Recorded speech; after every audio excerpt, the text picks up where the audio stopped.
Hello, this is Jenny Clark with Solvability, and today's What's Up with Mitch session, we're going to talk about how do we come up with the rates we use for the proposal and how do we back that up.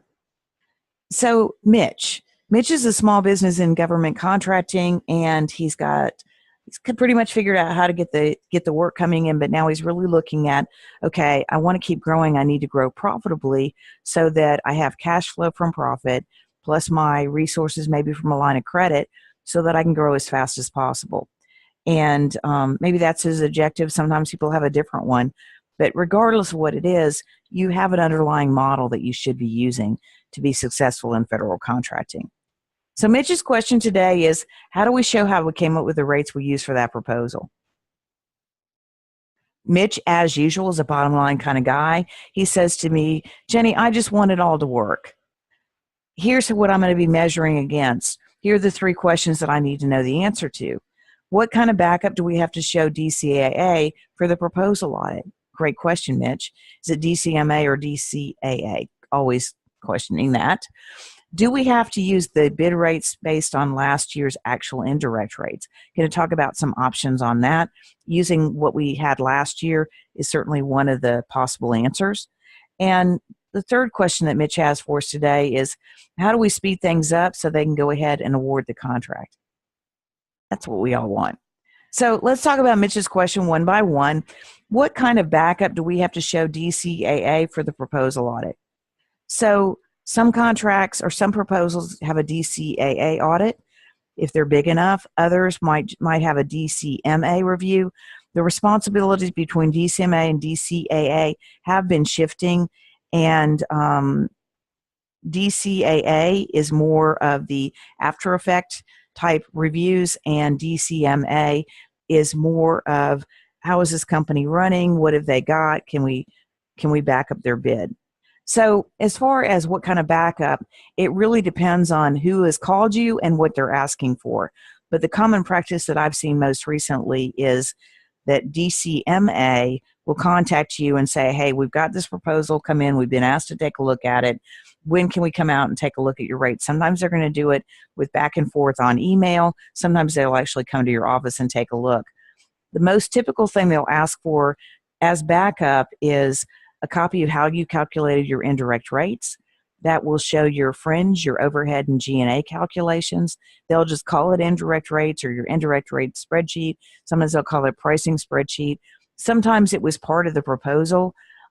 Frequently, it's not necessarily laid out in the proposal, so you don't submit it, but you want to keep all that stuff together so you could have it if you had to answer questions. The next part of the backup that DCMA, I've seen them come and take a look at, is it will show, here's the people you bid. They'll want to come in and look at your payroll records and verify that those rates are accurate for the people you want to bid. It could be their individual bid rates specific to that person. It could be an average for labor categories, but they are going to trace it to payroll records. And they're also frequently checking to make sure that the people you bid have the credentials that meet the labor category requirements. Mitch's second question, do we have to use the bid rates based on last year's actual indirect rates? Yeah, you could use that. And if you feel like that's a good predictor of what it's going to be in the following year, that's certainly the easiest thing to do.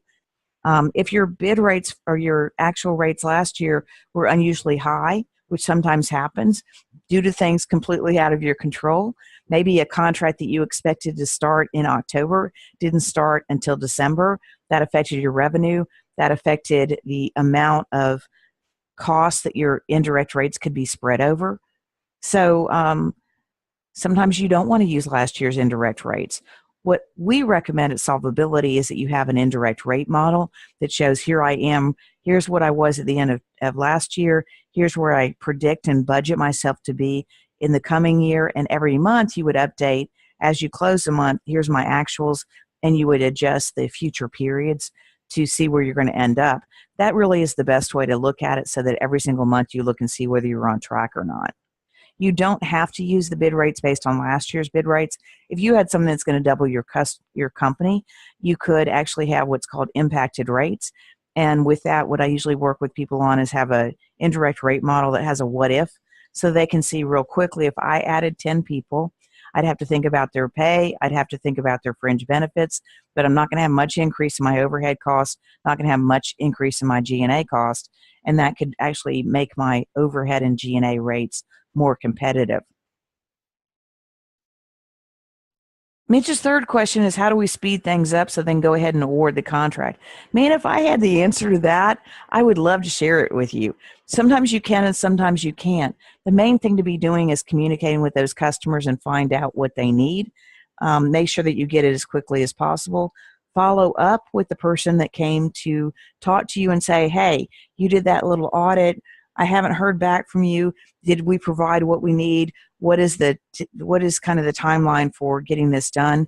We're anxious to get started on this contract, and we want to make sure that there's nothing that our company needs to do or has done that is holding this process up. Find out, and talk to your program manager and contracting officer as well. So Mitch is always just saying, I just want it all to work. Mitch is unstoppable. Are you unstoppable? You know where you want to go. Solvability can help you get there with the cost and pricing intelligence you need to accelerate and scale your business. Most of our clients get started by going to our website and downloading our free wrap rate calculator.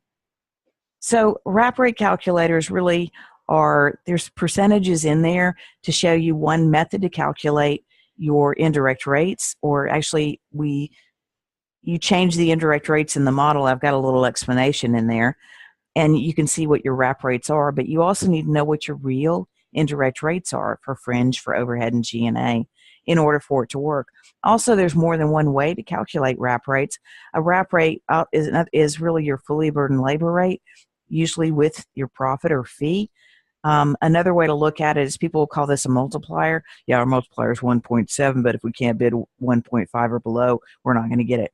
Run the other way on that one, by the way. So anyway, go to our website, solvability.com. That's S as in Sam, OLV as in Victor, and the word ability.com, and download a wrap rate calculator.